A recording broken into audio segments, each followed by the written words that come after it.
जैनम जयतु शासनम विश्व कल्याणकारकम। धर्म स्नेही सत श्रद्धालु, यहाँ पर उपस्थित आप सभी भव्य वर पुंडरीक पुण्यात्मा महानुभाव,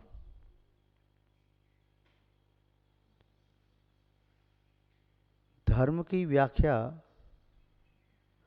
अनेक प्रकार से शास्त्रों में निबद्ध हैं। प्रत्येक संप्रदाय, मजहब, आमनाय, जाति एवं समूह धर्म की व्याख्या अलग अलग प्रकार से प्रस्तुत करते हैं। संभव है वे सभी व्याख्याएं समीचीन भी हों, क्योंकि प्रत्येक वह व्याख्या जो प्राणी को उसके स्वभाव की ओर ले जाए वह धर्म की श्रेणी में संभव है। किसी मंजिल को प्राप्त करने के लिए यदि राजमार्ग एक है तो अपवाद मार्ग अनेक संभव हैं। पहाड़ की चोटी पर बने हुए मंदिर तक पहुंचने के लिए एक रास्ता है जिस पर वाहन भी चल सकते हैं, किंतु अनेक अनेक दिशाओं से उस पहाड़ की चोटी पर बने मंदिर तक पहुंचने के लिए उस पहाड़ी पर अनेक पगडंडियां हैं, जिनके माध्यम से भी मंदिर की स्थिति, मंदिर की चोटी दिखती है और जिन पगडंडियों पर चलते हुए मंदिर के समीप पहुंचा जा सकता है। ऐसे ही कोई व्यक्ति ये न सोचे कि जिस कार्य को मैं कर रहा हूं केवल वही धर्म है। व्यवहार धर्म के अनेक रूप हैं। जो ये सोच लेता है कि मैं जो कर रहा हूं बस उतना ही धर्म है और कुछ धर्म इसके अतिरिक्त नहीं है, वह भ्रमित है। यदि अपने कार्य को ही संपूर्ण धर्म मान लेता है तो वह अहंकारी भी है। दूसरे को अपने से न्यून मानना, निम्न मानना, जघन्य मानना, यह अहंकार का प्रतीक है। जो व्यक्ति अपने समान ही सामने वाले को, हर किसी को मानने को तैयार हो जाता है, संभव है उसने धर्म के मर्म को समझ लिया। यहाँ पर हम देखते हैं धर्म के संबंध में सेवा ही परम धर्म है। नीतिकारों ने लिखा है, सेवा धर्म परम गहनो योगी नामप्यगम्य। योगी नाम अपि, योगियों के लिए भी अगम्य है, अगम्य है। योगी पुरुष भी उस परम धर्म को, गहन धर्म को जानने में असमर्थ है। सेवा का फल क्या होता है? सेवा के संपूर्ण फल को कहने में कौन समर्थ है? जिन्होंने भी सेवा की है शुद्ध मन से, मधुर वचनों के साथ और पवित्र विचारों के रहते हुए, उसका वह सेवा करना धर्म की कोटि में आता है। और उस धर्म से उसने बाह्य जगत में भी उन्नति की और आत्मा के वैभव को प्राप्त किया।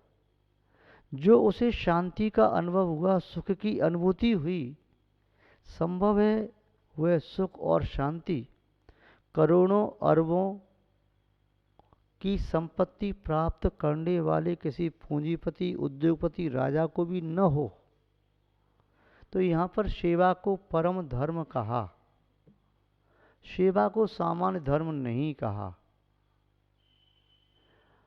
आपको ज्ञात होगा शास्त्रों में तो सेवा करने के कितने उदाहरण आते हैं। चाहे शबरी ने राम की सेवा की और चाहे चंदनवाला ने महावीर स्वामी को आहार दिया, चाहे सुभग ग्वाले ने एक रात्रि भर मुनि महाराज की वैयावृत्ति की और चाहे श्रवण कुमार ने अपने माता पिता की सेवा की, चाहे मदर टेरेसा ने मानव जाति की सेवा की और चाहे सिंधु ताई ने अनाथ बच्चों को आश्रय देकर के उनका जीवन संचालित किया। एक नहीं अनेक उदाहरण मिलेंगे यदि हम सेवा की भावना को लेकर के आगे बढ़ेंगे। यदि हमारी दृष्टि दूषित है, दोषयुक्त है, तो निर्दोष सेवा करने वाले, धर्म का पालन करने वाले व्यक्ति के व्यक्तित्व में भी अनेक बुराइयां दिखेंगी। बुराई सामने वाली वस्तु में हो या न हो ये जरूरी नहीं है। यदि हमारी दृष्टि में बुराई है तो निर्दोष में भी बुराई खोजी जा सकती है, और हमारी दृष्टि में यदि बुराई नहीं है तो सदोष में भी निर्दोषता के गुण देखे जा सकते हैं। एक क्षण में सारी दीवार जो सफ़ेद वर्ण से युक्त है, एक क्षण में ही वह काली दिखाई दे सकती है। उसे काला देखा जा सकता है, उस पर कालिमा करने की आवश्यकता नहीं है। सिर्फ अपने चश्मे पर काला रंग लगाना है। वह श्याम वर्ण का चश्मा लगाते ही संपूर्ण दीवार सफ़ेद भले ही हो, काली दिखेगी। ऐसे ही जो व्यक्ति दोषों को देखता है, उसके लिए संसार में कहीं दोष हो या न हो, दोष को देखने वाला दोष को खोज लेता है। जो जिसका खोजी होता है वह उसे खोज ही लेता है। पुण्यात्मा व्यक्ति पुण्यात्मा की खोज कर लेता है, पापी व्यक्ति पाप की खोज करता है। अभक्ष का सेवन करने वाला अभक्ष को प्राप्त करता है, भक्ष का सेवन करने वाला भक्ष को प्राप्त करता है। सदाचार का पालन करने वाला सदाचार का पालन कर लेता है, और कदाचार का सेवन करने वाला कदाचार। एक ब्रह्मचर्य के साथ जीता है तो व्यभिचार के साथ भी जीता है। एक व्यक्ति के लिए संसार में सब अच्छे अच्छे दिखाई दे रहे हैं तो दूसरे व्यक्ति के लिए सब बुरे बुरे दिखाई दे रहे हैं। निस्संदेह दृष्टि का दोष है। हम धर्म को अन्य प्रकार से रूपांतरित करते हैं। दान देना बहुत बड़ा धर्म है, त्याग करना बहुत बड़ा धर्म है, पूजा पाठ करना बहुत बड़ा धर्म है, संयम की साधना बहुत बड़ा धर्म है, तपस्या करना बहुत बड़ा धर्म है, क्षमा करना बहुत बड़ा धर्म है, विनम्र होना बहुत बड़ा धर्म है, चित्त की सरलता सहजता पवित्रता बहुत बड़ा धर्म है, सत्य बोलना भी धर्म है। ये सब धर्म की कोटि में आए, बेशक आते हैं, किंतु इसका आशय ऐसा नहीं कि सेवा करना धर्म नहीं। सेवा करना इन सभी धर्मों से उत्कृष्ट भी हो सकता है, और ये धर्म की कोटि में तभी आते हैं जब इनके अंदर में सेवा का भाव, परहित का भाव और स्वहित की भावना निहित हो। यदि दान भी दिया, अहंकार के लिए दिया, तो क्या वह धर्म की कोटि में आएगा? यदि किसी ने स्वाध्याय भी किया और शब्दों का संग्रह किया, दूसरों का अपमान तिरस्कार करने के लिए, नीचा दिखाने के लिए, क्या धर्म की कोटि में आएगा? यदि किसी ने सत्य भी बोला दूसरों के प्राण लेने के लिए, तो क्या धर्म की कोटि में आएगा? यदि कोई व्यक्ति शीलवत का पालन कर रहा है केवल वाह्य प्रतिष्ठा प्राप्त करने के लिए, किंतु पर्दे के पीछे पाप कर रहा है, तो बाहर से किया गया शील का पालन क्या धर्म की कोटि में आएगा? यदि कोई व्यक्ति वह दूसरों को ठगने के लिए, दूसरों को दुख देने के लिए कोई ऐसा कार्य कर रहा है जिससे उसे लोक प्रसिद्धि प्राप्त हो, तो क्या वह धर्म की कोटि में आएगा? शायद नहीं आएगा। सेवा चाहे जिसने भी की, यदि शुद्ध हृदय से की है, निस्वार्थ भावना से की है, तो सेवा के फल को कोई टाल नहीं सकता। जिन शासन में तीर्थंकर प्रति का बंद कराने वाली 16 कारण भावनाओं का वर्णन है, उन 16 कारण भावनाओं में एक भावना आती है जिसे कहते हैं वैयावृत्ति भावना। आप लोग 16 कारण की पूजन करते होंगे। उसकी जयमाला में एक पंक्ति आती है, निष्दिन वैयावृत्ति करैया सो निश्चय भव नीरत रैया। जो वैयावृत्ति करता है किसी भी साधक की साधना में सहयोगी बनता है, सहयोगी बनने की भावना भाता है, सो निश्चित भवनीरत रैया, वह निश्चित ही संसार सागर से पार हो जाता है। और आप प्रस्तुत करते हैं उदाहरण सुबह ग्वाले का कि एक रात्रि की वैयावृत्ति करने से वह सुदर्शन सेठ बनकर के मोक्ष को प्राप्त हुए। आप उदाहरण प्रस्तुत करते हैं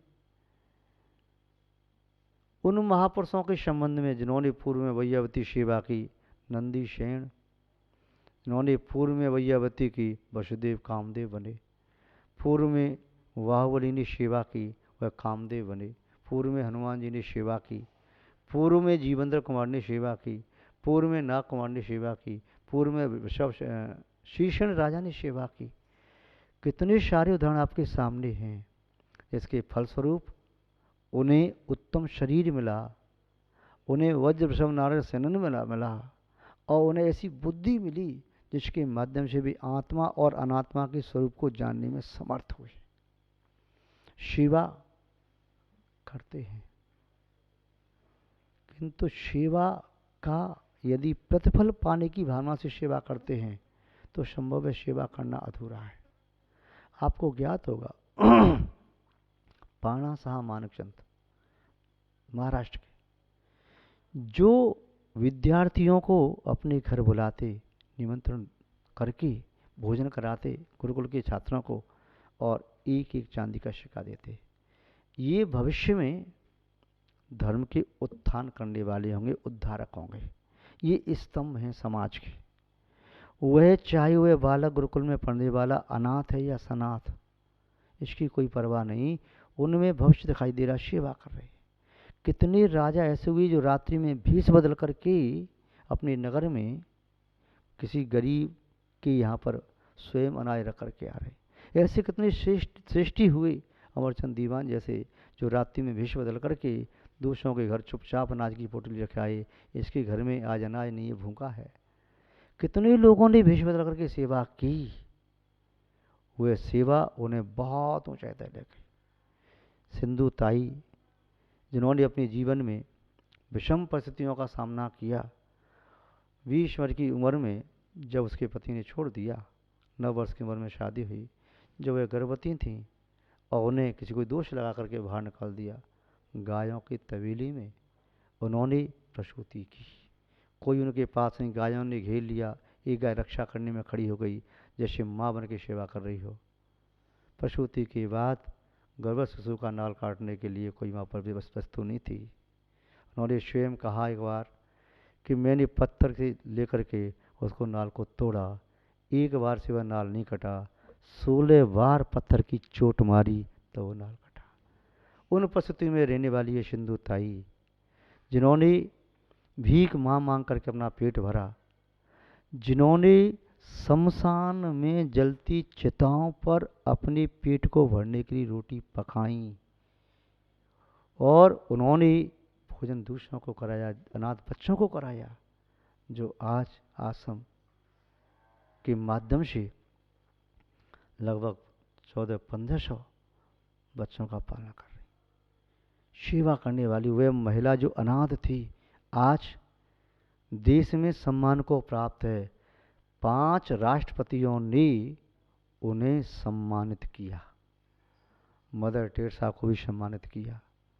श्रवण कुमार का नाम कर्ण गोचर होते ही मन श्रद्धा से भर जाता है। ऐसा भी कोई पितृभक्त हो सकता है। कितने उदाहरण हैं जगत में। चाहे सेवा भावी रामचंद्र के बारे में देखो, उस घायल जटायु पक्षी की सेवा की, महानुभाव भाऊराव पाटिल, जिन्होंने अनेक स्कूल और कॉलेजों की स्थापना की, जो स्वयं विरक्त भाव से जिए। वीरेंद्र हेगड़े, प्रतिदिन हजारों व्यक्ति यहाँ भोजन करते हैं। क्या सेवा की भावना है। सेवा मन से भी की जाती है, सेवा वचनों से भी की जाती है, सेवा तन से भी की जाती है और सेवा धन और साधन सामग्री से भी की जाती है। सेवा करने वाला व्यक्ति आज वे सेवा करता दिखाई दे रहा है, वह कल का भगवान है। कभी भी अपनी तन का अहंकार मत करो, अपनी अच्छी प्रभावक वाणी पर अहंकार मत करो, कभी अपने मन का या मस्तिष्क के क्षेत्रम का अहंकार मत करो, कभी अपने धन का अहंकार मत करो, और कभी अपनी साधन सामग्री का अहंकार करो। वक्त नहीं लगता वक्त बदलने में, समय समय की बात, समय समय का फिर समय बदलने में नहीं लगे जरा सी देर। महानुभाव, देखो वक्त को देखो, इंसान कभी बुरा नहीं होता, वक्त बुरा बना देता है। इंसान अच्छा नहीं होता, वक्त अच्छा होता है, उस इंसान को भी अच्छा बना देता है। वक्त बुरा आता क्यों है? जब इंसान अच्छे वक्त में अच्छाई को भूल जाता है। अच्छा वक्त कब आता है? जब इंसान बुरे वक्त में भी अच्छाई को नहीं भूलता है, तो वक्त अच्छा आ जाता है। वक्त के देखने से अपना वक्त सुधर जाता है। जिन प्रश्नों के उत्तर आप नहीं दे सकते हैं, उन्हें वक्त पर छोड़ दो, वक्त आकर के खुद ब खुद उनके उत्तर स्वयं दे देगा। आज वर्तमान काल में पूरा विश्व इस कोरोना नाम की महामारी से जूझ रहा है।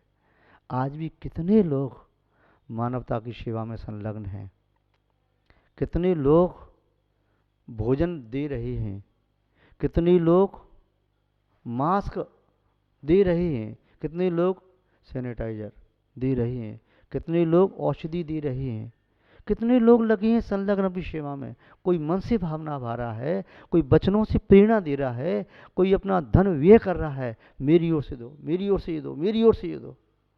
कितने नाम आते हैं, कितने शावकों ने, जैन भाइयों ने, हिंदू भाइयों ने और भी सभी समाज के लोगों ने अपनी शक्ति अनुसार आज सेवा में लगे। आज पूरा भारत एक है, इस बात का प्रतीक। पूरे भारत में कहीं भी इस बात पर कोई कंट्रोवर्सी नहीं है या कहीं कोई विवाद हो। सब मिलकर के एक साथ इस महामारी से निपटने के लिए सब लोग संलग्न हैं। महानुभाव, सेवा पशु पक्षियों की भी की जाती है, सेवा अनाथ की जाती है, सेवा जो बेघर है उसकी भी की जाती है। जिसे सेवा करने का मौका मिल रहा है, समझो वास्तव में उसका कोई पुण्य का उदय है। अन्यथा कई व्यक्ति तरसते हैं कि हमें किसी की सेवा करने का अवसर मिले। सेवा उसी की करो जिसे तुम्हारी सेवा की आवश्यकता है। जिसे आवश्यकता नहीं है उसकी सेवा करोगे तो आलसी बन जाएगा। यदि से औषधि की आवश्यकता नहीं है, औषधि दे दोगे तो रोगी बन जाएगा। जिसे साधन की आवश्यकता नहीं, साधन दे दोगे उसका वह दुरुपयोग करेगा। जब पेट भरा हो तो भोजन देना वह भोग और रोग का कारण बनेगा, योग का कारण न बनेगा। इसीलिए अपनी वस्तु का सदुपयोग करना है, श्रेष्ठ उपयोग करना है। और सेवा तन से भी करनी है, मन से भी करनी है, वचनों से भी करनी है। जो तुम्हारे पास उपलब्ध है पूर्व पुण्य के उदय से धन और साधन, उसका सही उपयोग करो। कौन जानता है कल कैसा वक्त आएगा, ये तुम्हारे पास रहे या न रहे। इसलिए इस सेवा को परम धर्म मानते हुए इसे अपने जीवन में जीवंत करें, आचरण में लाएं। यही आत्महित और सुख का मार्ग है। आज बस इतना ही, शेष चर्चा बाद में करेंगे। जय बोलिए श्री शांतनाथ भगवान की, परम पूज्य आचार्य गुरुदेव श्री विद्यानंद जी महाराज की, अहिंसामय विश्व धर्म की।